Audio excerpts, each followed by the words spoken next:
रामपुर में पैसे की मामूली लेन देन को लेकर दुकानदार ने गांव के ही युवक को डंडे से पीट दिया, जिसके चलते इलाज के दौरान उसकी मौत हो गई। दरअसल चाय की दुकान चलाने वाले दुकानदार भूरा के कुछ पैसे गांव के ही रहने वाले दानिश नामक युवक पर आ रहे थे, जिसको लेकर दुकानदार ने दानिश की पिटाई की, जिसमें वो चोटिल हो गया और इलाज के दौरान उसकी मृत्यु हो गई। सूचना पर पहुंची पुलिस ने मृतक के शव का पंचनामा भर पोस्टमार्टम के लिए भिजवा दिया है। वहीं पुलिस ने तुरंत कार्रवाई करते हुए आरोपी दुकानदार को गिरफ्तार किया है। परिजनों के अनुसार दुकानदार से मामूली पैसों को लेन देन को लेकर कहासुनी हुई, जिसके बाद दुकानदार भूरा ने दानिश को डंडे से पीट दिया, जिसके बाद उसकी मौत हो गई। घटना के बाद से इलाके में कोहराम मच गया है। सूचना पर पहुंची पुलिस ने मृतक दानिश के शव का पंचनामा भरकर पोस्टमार्टम के लिए जिला अस्पताल भिजवा दिया है। मेरा नाम इंतजाम अली। क्या घटना हुई इनके? घटना ये होती, कल इनके जो थे पैसे आ रहे थे 130 रुपये इसके तरफ सिगरेट लेने को हुआ था कपलाइन में। सिगरेट लेने जैसे ये गया दुकान पे तो उसने कहा मेरे 130 रुपये आ रहे थे, वो दे दे मुझे, बाद में सिगरेट दे दूंगा मैं। तो उसने 500 का नोट दिया और वो 130 रुपये उसने कटवा दिए उसमें से। उस बात को लेकर इनमें तू मैं हो गई, वो कल बात खत्म हो गई थी। आज जो था किसी ने चढ़ा उतार करके इनमें आपस में बहस मतलब लगाई बुझाई करके उसको जो था बता दिया दुकानदार को आके, लड़के को जो बुरा नाम का है उसने तो इस लड़के के आके सिर पर डंडे मार दी और लड़का खत्म हो गया। और कोई बात भी थी? कोई और विवाद था? नहीं, और कोई विवाद नहीं था भाई, यही था खाली पैसों को लेकर। तो पैसों को लेकर हुए विवाद में? हाँ, पैसों को लेकर। कितने लोग शामिल थे? अकेले ही था लड़का, तो ये माँ बाप तो उसके इस टाइम नहीं थे। तो आपने इस मामले में एफआईआर दर्ज करा दी? हाँ, एफआईआर दर्ज हो गई। नामजद कराई है? हाँ, नामजद कराई। क्या नाम है उसको? भूरा। कहाँ के रहने वाले हैं? दोपरी टांडा। थाना कौन सा? अजीब नगर। ये दौकापुरी टांडा नामक एक गांव पड़ता है थाना अजीम नगर में। तो दोपहर में 100 रुपये के लेन देन की बात को लेकर तारिश नाम के युवक उसके पड़ोसी दुकानदार ने डंडा मार दिया, जिससे उसकी दौरान इलाज जो है मौत हो गई। इसमें मुकदमा लिख लिया गया है और जो अभियुक्त है दुकानदार उसे गिरफ्तार कर लिया है। आगे वैधानिक कार्रवाई की जा रही, पोस्टमार्टम वगैरह रात में कराया जा रहा है। टीवी इंडिया न्यूज के लिए तुषार सक्सेना की रिपोर्ट, रामपुर। अयोध्या जनपद में मसावर्ती काउंसिल उत्तर प्रदेश के अध्यक्ष सदाब खान के नेतृत्व में मोहम्मद अली जोहर विश्वविद्यालय की लगभग 1400 बीघा जमीन को सरकार द्वारा अवैध रूप से अधिग्रहण किया गया। आदेश को निरस्त करने एवं मोहम्मद आजम खान और उनके परिवार पर दर्ज फर्जी मुकदमे को वापस लेने जाने के संबंध में राज्यपाल उत्तर प्रदेश को एक ज्ञापन जिलाधिकारी के माध्यम से सौंपा गया। वहीं जाकिर हुसैन पासा द्वारा कहा गया कि यदि सरकार मामले को वापस नहीं लेती तो सभी आंदोलन के लिए बाध्य होंगे।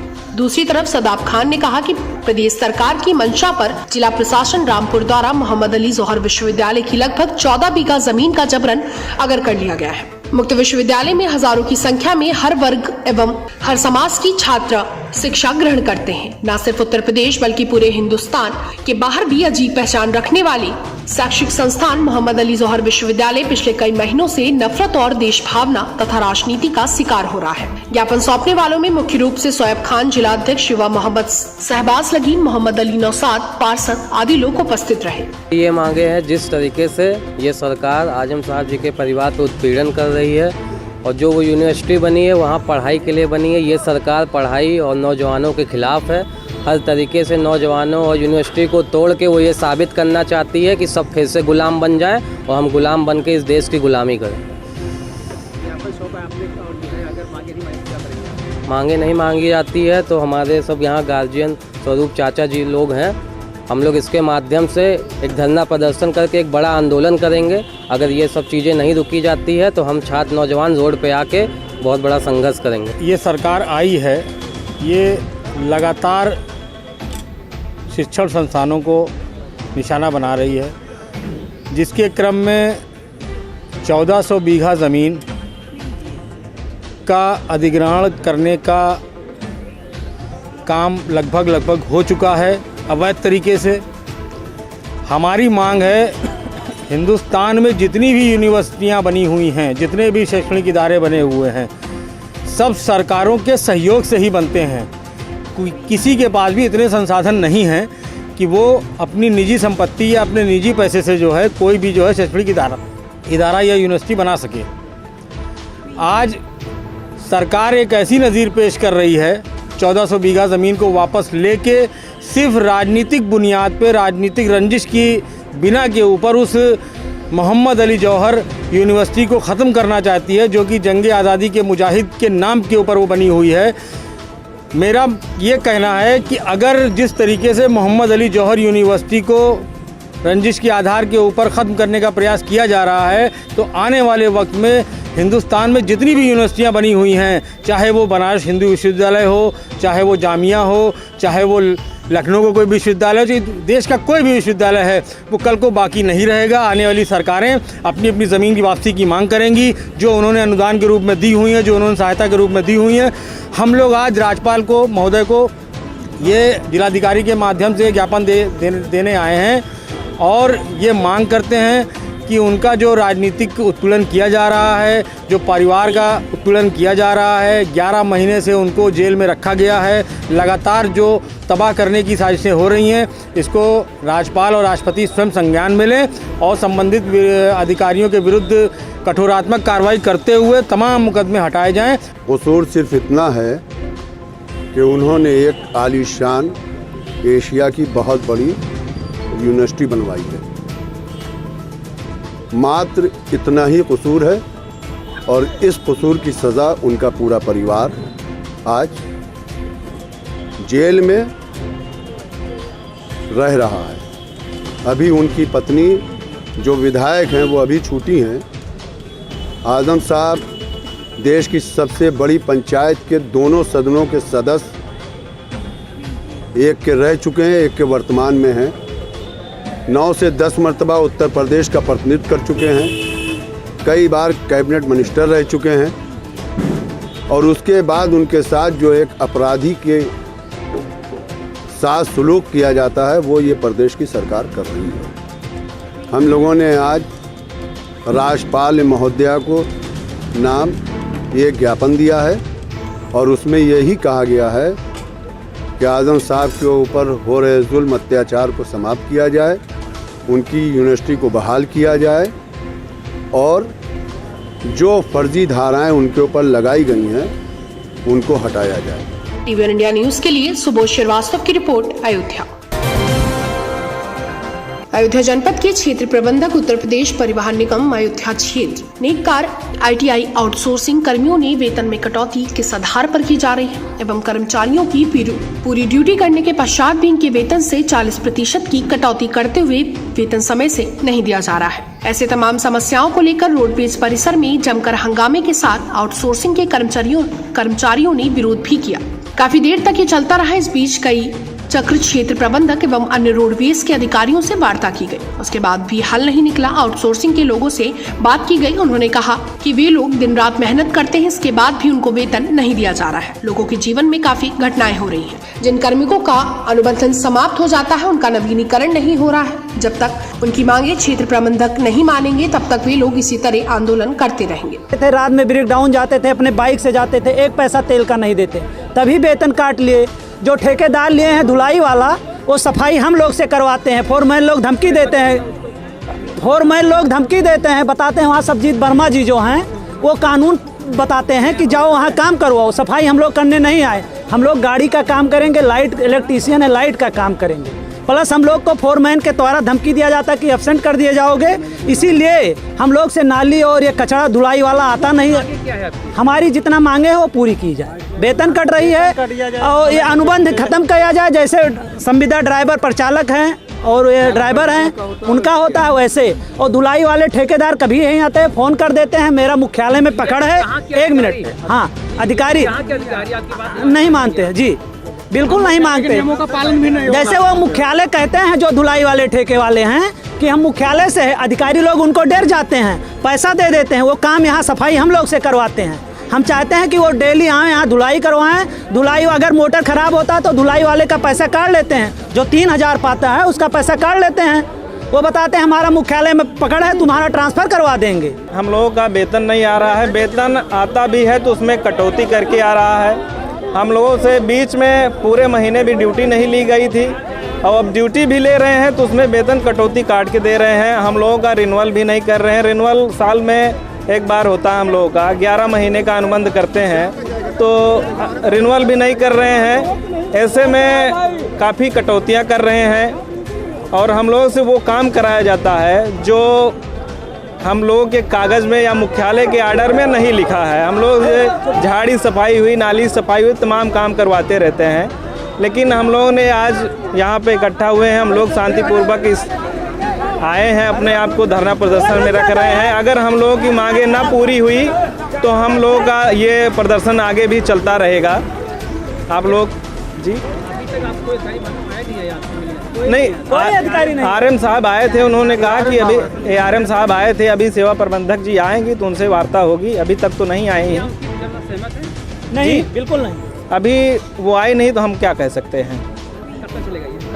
जब तक हमारी मांगें पूरी नहीं होंगी तब तक ये धरना अनवरत चलता रहेगा। देखिए, हमारे यहाँ ये जो ITI के आउटसोर्सिंग वाले एम्प्लॉयज़ हैं, इनके कुछ देयक कटे थे क्योंकि हमारी कुछ गाड़ियाँ सरेंडर थी, तो मुख्यालय से सरेंडर गाड़ियों का कुछ पेमेंट जो है कट कह रहा था।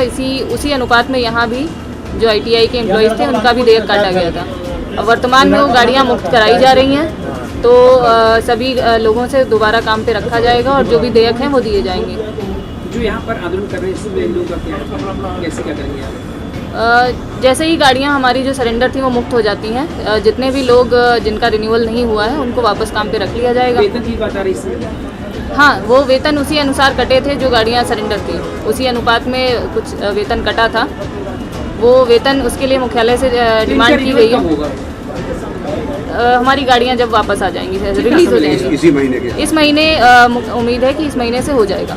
कब तक ये लोग धरना करते रहेंगे इसमें? देखिए, एक डेट नहीं दी जा सकती है। जैसे ही मुख्यालय से पैसा आ जाता है हम गाड़ियाँ छुड़वा लेंगे और तुरंत ही इन सब लोगों का रिन्यूअल हो जाएगा। हम उनसे बात करेंगे, उनको जो भी उनकी प्रॉब्लम्स है उनकी सुनेंगे और उनका सोल्यूशन जो हमारे पास जो भी पॉसिबल सोल्यूशन होगा हम वो उनको देंगे।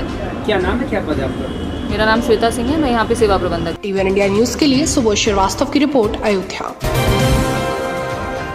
गोरखपुर जिले में विकास भवन पर ग्रामीणों व छात्रों ने धरना प्रदर्शन किया। जी हां, आपको बता दें, जिले के गगहा क्षेत्र के गौरखास गांव में प्रधान द्वारा मनमानी व कार्य क्षेत्र में घोटाला करने के आरोप में ग्रामवासी व छात्रों ने विकास भवन में धरना प्रदर्शन करके आरोपी प्रधान के खिलाफ जांच करने का प्रस्ताव रखा। मीडिया से बात करते हुए छात्र नेता मनीष ओझा ने कहा कि गोरखास गाँव के प्रधान ने कोई कार्य नहीं किया, जो कार्य किए हैं उसमें घोटाला हुआ है। इसकी शिकायत अधिकारियों से हुई। अधिकारी जांच करने पहुंचे लेकिन लीपापोती कर जांच बंद कर दी गई, जिसके चलते उन्हें धरना प्रदर्शन पर बैठना पड़ा। साथ ही उनके द्वारा ये भी कहा गया कि उनकी मांगे पूरी नहीं की गई तो धरना प्रदर्शन ऐसे ही चालू रहेगा। वहीं DPRO से बात हुई तो उनके द्वारा सिर्फ आश्वासन दिया गया है। वहीं कहा गया है कि प्रधान के खिलाफ कड़ी से कड़ी जाँच करने का प्रयास किया जाएगा।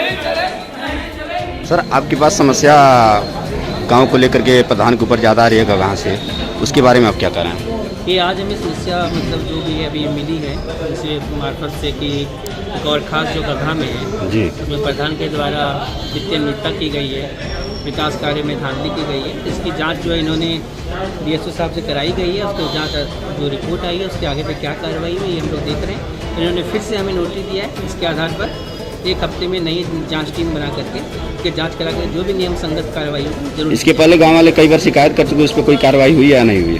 नहीं, यही तो हम पता करा रहे हैं क्योंकि जांच रिपोर्ट क्या आई है उसके बाद क्या कार्रवाई हुई ये पता करके हमने इनको 2 दिन के बाद मिलने का समय दिया। ये आएंगे 27 तारीख को। 27 तारीख को इन्हें बताया जाएगा क्या कार्रवाई हुई है और आगे कैसे कार्रवाई की जाएगी, इनको अवगत कराया जाएगा। अपना शुभ नाम बताता सर। मैं जिला पंचायत अधिकारी हिमांशु शिखर।